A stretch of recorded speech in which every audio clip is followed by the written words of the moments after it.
ये सत्यव्रत शब्द का अर्थ है।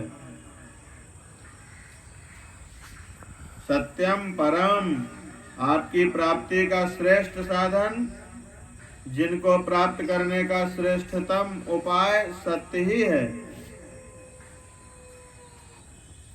भगवान सत्यव्रत है क्योंकि कहा था भक्तों की मैं रक्षा करता हूँ। यदा यदा ही धर्मस्य ग्लानिर्भवति भारत अभ्युत्थानम धर्मस्य तदात्मानं सृजाम्यहम्। और मैं बार बार अवतार लिया करता हूँ। असंभवामि युगे युगे भी कहा है। तो जो भगवान का व्रत है वो पूरा किया, अवतार लेते हैं, इसलिए भगवान सत्यव्रत हैं। और सत्यव्रतम सत्य परम माने सत्य ही जिनको प्राप्त करने का सर्वश्रेष्ठ साधन है। बिना सत्य के वो सत्य नारायण मिलते नहीं हैं। वो सत्य ही उनका श्रेष्ठ साधन है। त्रिसत्यम, भगवान के लिए त्रिसत्यम क्यों कहा गया? तो बताया कि भूत भविष्य और वर्तमान तीनों में जो रहते हैं। हम तुम भूतकाल में नहीं थे और भविष्य में भी नहीं होंगे। ये सब चीजें नहीं थी, अभी हैं, फिर नहीं होंगी, फिर दूसरी होंगी। तो त्रिसत्यम, यहाँ पर कुछ भी सत्य नहीं है। शंकर जी कहते हैं सत हरि भजन जगत सब सपना।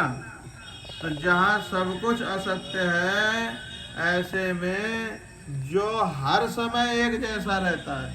दुनिया तो बदलती है, लेकिन आत्मा परमात्मा ईश्वर वो कभी बदलते नहीं है। तो भगवान भूतकाल में भी रहते हैं, वर्तमान में भी वही है, और भविष्य में भी कभी उनका नाश होता नहीं है, हो सकता नहीं है। इसलिए भगवान को त्रिसत्यम माने जो तीनों कालों में रहते हैं,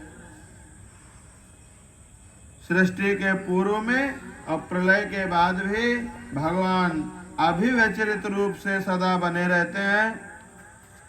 और इसी को बताने के लिए आगे भी ये भी कहा सत्यस्य योनिम, माने सद शब्द वाच्य जो पृथ्वी जल तेज और त्यत शब्द वाच्य वायु और आकाश, इस तरह पंच महाभूतों के कारण है। सत्य शब्द की व्युत्पत्ति है सच्चा त्यच्चा सत्यम।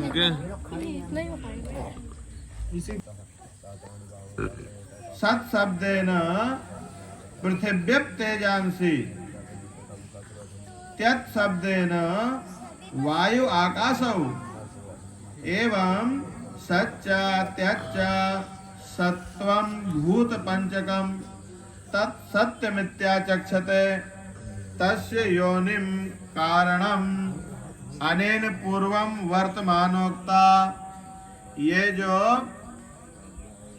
5 प्रकार के पृथ्वी जल तेज वायु आकाश हैं, पंच महाभूतों के कारण है।